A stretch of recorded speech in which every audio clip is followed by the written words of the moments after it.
हमारा सर्व शिक्षा अभियान के बाद नेक्स्ट अभियान आता है राष्ट्रीय माध्यमिक शिक्षा अभियान। ठीक है, आफ्टर सर्व शिक्षा अभियान ये दोनों ही टॉपिक इंपॉर्टेंट है। SSA भी आ सकता है, ठीक है, RMSA, बोथ आर इम्पोर्टेंट। ठीक है, तो RMSA की फुल फॉर्म क्या है? राष्ट्रीय माध्यमिक शिक्षा अभियान। अब सबसे पहले हम ये डिस्कस करते हैं कि सेकेंडरी एजुकेशन और हायर एजुकेशन में क्या डिफरेंस है। जैसे हमने एलिमेंट्री एजुकेशन की बात करी थी, एलिमेंट्री एजुकेशन जो आती है वो हमारी बेसिक एजुकेशन होती है अप टू 8th क्लास, जिसके बारे में हम बात करते हैं। ठीक है, दैट इज हमारी elementary education. But if we are talking about secondary education, it comes under 9 to 10। जो हमारा 9th और 10th स्टैंडर्ड होता है वो हमारा सेकेंडरी एजुकेशन के अंदर आता है, जो बच्चा 14 to 16 की एज में एक्वायर करता है। ठीक है, जैसे हमने एलिमेंट्री एजुकेशन में बात करी थी कि 6 से 14 साल का बच्चा एलिमेंट्री एजुकेशन को ग्रैब करेगा, राइट। तो 6 से 14 साल का बच्चा एलिमेंट्री एजुकेशन के अंदर आता है, और वैसे ही जब बच्चा 14 to 16 की एज में आ जाता है, that comes under secondary education, जो बच्चा 9th और 10th की एजुकेशन को ग्रैब कर रहा होता है। और 9th और 10th के बाद आती है हमारी 11th और 12th, जिसको हम हायर एजुकेशन कहते हैं। ठीक है, हायर एजुकेशन 11 to 12, जिसमें हमारे सब्जेक्ट्स जो है वो बढ़ जाते हैं। ठीक है, बात समझ आई। और ये इसका एज ग्रुप होता है 16 to 18। तो राष्ट्रीय माध्यमिक शिक्षा अभियान में हम बात करते हैं एज ग्रुप ऑफ 40 to 18, जिसमें बच्चा हायर या सेकेंडरी एजुकेशन को पढ़ रहा होता है। ठीक है, जैसे हमने सर्व शिक्षा अभियान में पढ़ा था, तो सर्व शिक्षा अभियान में हम सिर्फ एलिमेंट्री एजुकेशन के बारे में बात करते हैं, बट राष्ट्रीय माध्यमिक शिक्षा अभियान में हम हायर या सेकेंडरी एजुकेशन के बारे में बात कर रहे होते हैं। तो राष्ट्रीय माध्यमिक शिक्षा अभियान के बारे में अगर हम बात करें तो it is the next step towards SSA। ठीक है, next step of SSA। SSA complete होने के बाद SSA क्या था कि हर बच्चे को एलिमेंट्री एजुकेशन मिलनी चाहिए। ठीक है, बट अब एलिमेंट्री एजुकेशन तक ही थोड़े ना रुके रहते। अब नेक्स्ट स्टेप क्या था? राष्ट्रीय माध्यमिक शिक्षा अभियान।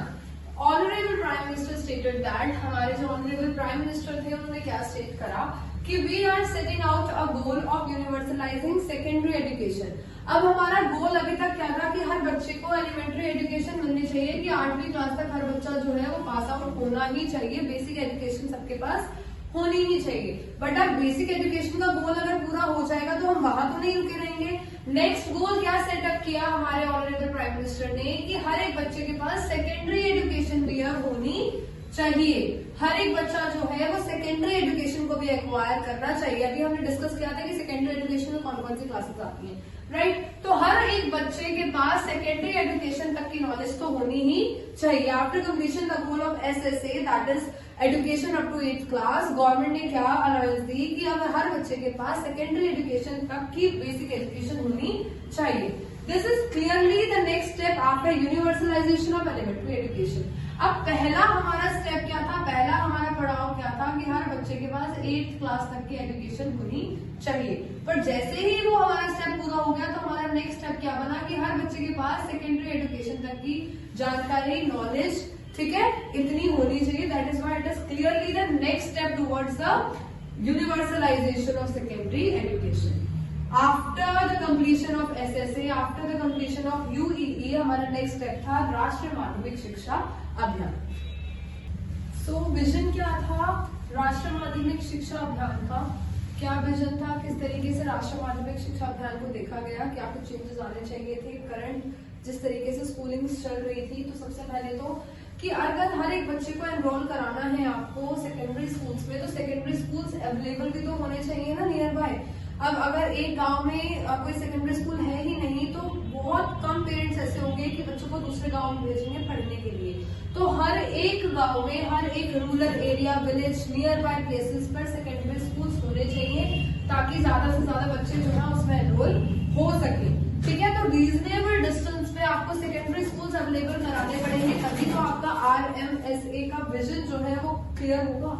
ठीक है, ये जो गोल है हमारा कि हर एक बच्चे को सेकेंडरी एजुकेशन मिलनी चाहिए, तो सेकेंडरी एजुकेशन के लिए आपको स्कूल्स भी तो प्रोवाइड कराने पड़ेंगे, राइट। तो स्कूल्स अवेलेबल कराना हर एक नियर बाय प्लेसेस में of the secondary education, that was very important. And the nearby basically estimation was 5 kilometre for secondary schools. 5 kilometre, हर 5 किलोमीटर के डिस्टेंस पे एक सेकेंडरी स्कूल होना चाहिए।